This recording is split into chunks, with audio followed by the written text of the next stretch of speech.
काम के साथ अपनी फन हॉलीडेज को एडजस्ट करके क्रिसमस पर हम जा रहे हैं शिमला। अब ये दूर तक गाड़ियों की कतार तो आप देख ही रहे हो, और ऐसे में बारिश आ गई तो और भी मजा आ गया। शिमला आने वालों को तो गाड़ी पार्किंग की प्रॉब्लम के बारे में बहुत अच्छे से मालूम है। लिफ्ट के सामने हमने गाड़ी पार्क करी और जब तक हम तुषार की वेट कर रहे थे, ये देखकर मैं हैरान थी कि यहाँ तो फलों की बहार आई हुई थी। वाओ, ये चाट प्लेट्स देखकर तो मैं रोक ही नहीं पाई खुद को। मैंने वीडियो भी बनाई और मैंने चाट भी खाई। माल रोड पहुँचने तक तो अंधेरा हो ही चुका था, लेकिन ये सब देख के ना, ये डेकोर और वो फीलिंग, वो हल्की हल्की बारिश और हल्की हल्की ठंड देखकर इतना अच्छा लग रहा था, इतना सुकून मिल रहा था। और इस ट्रिप की भी सारी meetings and arrangement doctor Brijesh Chauhan ने ही की थी। बट टू माय सरप्राइज मुझे नहीं मालूम था कि इतने सारे लोग मुझे मिलने वाले हैं और मेरे वेलकम के लिए वहाँ पर होंगे। खैर, थैंक्स टू एवरीबडी जो इस वक्त आपको मेरे फ्रेम में दिख रहे हैं। मैं इन सब के साथ आपकी मुलाकात भी कराऊंगी और एक एक का आपको परिचय भी दूंगी। लेकिन सबसे पहले मैं डॉक्टर ब्रिजेश चौहान और उनके साथ शामिल इन सभी महान हस्तियों को धन्यवाद दूंगी जिन्होंने मेरी इस क्रिसमस शाम को एक यादगार शाम में बदल डाला। तो हाय फ्रेंड्स, अभी तो हो गई है रात। सुषमा एज यूजली ठंड से कांप रही है और हम एक्चुअली में देरी इसलिए हो गई क्योंकि मैंने सोचा कि आपको एक ख़ास इंसान के साथ आज मिलाया जाए।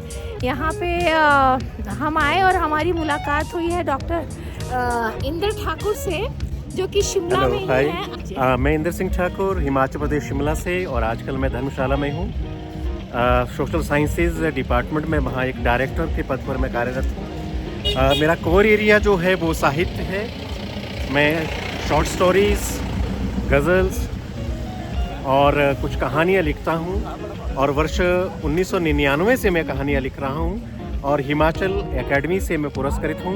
और विशेष करके आजकल मैं हमराज और आखिरी सांस तक, ये हमारी कुछ सीरीज चल रही है। अखिलेंद्र मिश्र, जिन्हें हम विशेष करके जब चंद्रकांता आता था उस वक्त हम उन्हें यक्कू के नाम से जानते थे, तो उनके साथ मैं काम कर रहा हूँ। मेरा सौभाग्य आज कंचन जी हैं, पूरी टीम इनके साथ है।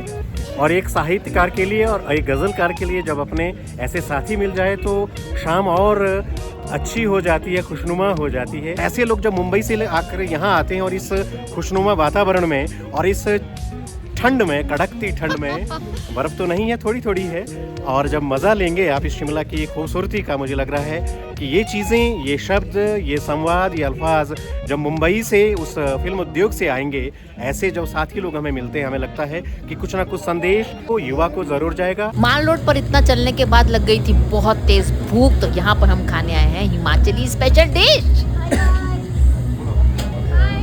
मुझे मालूम है ये अभी अभी हाय गाइस सुनकर आपको मेरी शुली यानी कि श्वेता की याद तो आ ही गई होगी, लेकिन अफसोस मैं भी उसे बहुत मिस कर रही हूँ। वो हमारे साथ इस ट्रिप में नहीं थी, लेकिन फिर भी हमारे ख्यालों में तो थी। प्लेट पर रखी इस गरम गरम ब्रेड में से निकलते हुए धुएं को देखकर सच बताऊं तो इतनी ठंड में भी गर्मी का एहसास हो रहा था। दिल कर रहा था कि बस जल्दी से ये प्लेट सर्व हो जाए और मैं कप करके इसको खा जाऊं। अब समझते हैं कि ये डिश क्या है। ड्राई फ्रूट्स साथ में खा रही हूँ सिड्डू देसी घी, गाय के देसी घी से बना हुआ, और इसमें है अखरोट की चटनी और किस चीज़ की चटनी बनाई थी? टमाटर, प्याज, खसखस और many other dry fruits। मज़ा आ गया। मैं कह रही हूँ जो कोई भी यहाँ आए, हिमाचल जब भी, शिमला में तो मिलेगा ही, लेकिन हिमाचल में कहीं पे भी जाओ एक बार इसे ज़रूर खाना। अगर ये नहीं खाया ना तो हिमाचल घूमने का कोई फ़ायदा नहीं है। सच्ची सच्ची बता रही हूँ, मैं इतनी बार आई हूँ पर मैंने कभी नहीं खाया, फर्स्ट टाइम खाया ये। तो उसके लिए तो थैंक्स इनको कहना पड़ेगा। हाँ, मैं डॉक्टर गोपाल प्रिंसिपल हूँ यहाँ पे, लोकल कॉलेज है कोशिरा कॉलेज। तो हिमाचल का सिड्डू हर जगह फेमस है, खासकर ये सर्दियों में खाया जाता है। सर्दियों में ये गर्म रखता है, और देसी घी, जो पहाड़ों की देसी गायें हैं उनका घी, और ये स्टीम है, हाइजीनिक है, हाइजीनिक और न्यूट्रिशियस वैल्यू इसकी बहुत। ये है सिड्डू जो कि बता रहे कि हिमाचल की डिश है लेकिन हर जगह की अलग अलग होती है ना? तो बताओ क्या फ़र्क होता है सब में, दोनों में? इसमें फ़र्क सिर्फ क्या कहते हैं स्टफिंग का है। कई जगह पे खसखस डालते हैं, कई जगह पे ड्राई फ्रूट्स डालते हैं, कई जगह पे कुछ डालते हैं। जैसी जैसी जहाँ जहाँ जो चीज़ अवेलेबल है उसकी स्टफिंग करते हैं, ड्राई फ्रूट्स वगैरह की स्टफिंग करते हैं। और आजकल सर्दियों में ज़्यादा लोग इसे पसंद करते हैं। रीज़न बीइंग कि this is considered to be a rich diet. Oh, तो आज हम खा रहे हैं यहाँ की स्पेशल देसी घी के साथ इसको, गाय के घी के साथ इसको लोग खाते हैं। आजकल सर्दियों में ज़्यादा पसंद करते हैं लोकल लोग यहाँ। ये है मोहिंदर सिंह जरैक, एडवोकेट जनरल, जो कि बहुत हम्बल हैं।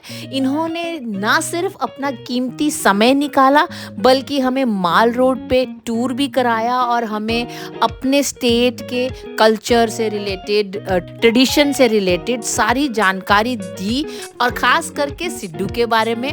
आप में से जिन लोगों को ये अभी तक नहीं पता है उन्हें मैं ये बात बता दूं कि बाय बर्थ मैं भी एक हिमाचली हूँ। और अगर अभी तक आपने मेरे हिमाचल वाले गांव का वीडियो नहीं देखा है तो मैं यहाँ डिस्क्रिप्शन बॉक्स में उसका लिंक डाल दूंगी। वाह, मैं हूँ शिमला में ज्ञानियों के साथ, है ना, जिनका इतना ज्ञान भी है, अपनी अपनी फील्ड में तो है ही है और इन छोटी मोटी चीज़ों में भी है, जिसका मुझे बहुत बेसब्री से इंतज़ार रहता है कि हम किसी जगह गए तो क्या खाएंगे। शिमला की वादियाँ और ऐसे दोस्तों का साथ हो, और साथ में हो गरम गरम सिड्डू विद गरम घी और मज़ेदार चटनी, और क्या चाहिए। ओके, तो ये हमारी दीदी बना रही है एक और प्लेट। दीदी, मेरा ना पेट भर चुका है पर मेरा दिल नहीं भरा है। इतना टेस्टी है, मैं कल फिर आऊंगी खाने। घी डाल रहे हैं भर भर के, देखो सब एंजॉय कर रहे हैं। हाँ सुषमा, मजा आ रहा है?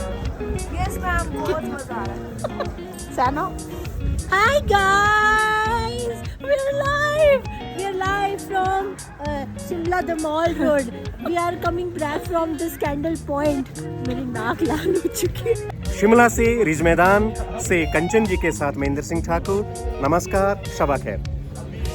तो ये देखिए मेरे मित्र ने कितनी अच्छी इंट्रोडक्शन दी और कितनी अच्छी भाषा में अपनी सारी बात को कही। यही एक खासियत होती है लेखक की, है ना, शायर की, कवि की, जिसमें हम लोग जितनी मर्जी कोशिश कर ले, एक्टर्स वो बात ला ही नहीं सकते जो राइटर लाते हैं। और इनफैक्ट मैंने बहुत पहले, जब मैं ये उन दिनों की बात सीरियल कर रही थी जिसमें आपने मेरा वो डायलॉग अपनों भरोसो है पर ही काली जुबान को तो भरोसो को नहीं, इस डायलॉग को इतना पसंद किया था मैंने, तब भी ये बात कही थी कि एक्टर्स जो कुछ भी बोलते हैं वो उनकी बात नहीं होती, किसी खास इंसान ने उसे लिखा होता है और उनके किरदारों को पिरोया होता है। तो अब मैं उम्मीद करूंगी कि ये नेक्स्ट जब कुछ लिखें तो मुझे मौका मिले और मैं इनके बनाए हुए उस किरदार को निभाऊं। चलिए, अब इस शाम का मज़ा अब आगे और लेंगे, लेकिन फिलहाल इस बात को हम यहीं ख़त्म करते हैं और आगे देखते रहिए लाइफ ऑफ कंचन गुप्ता।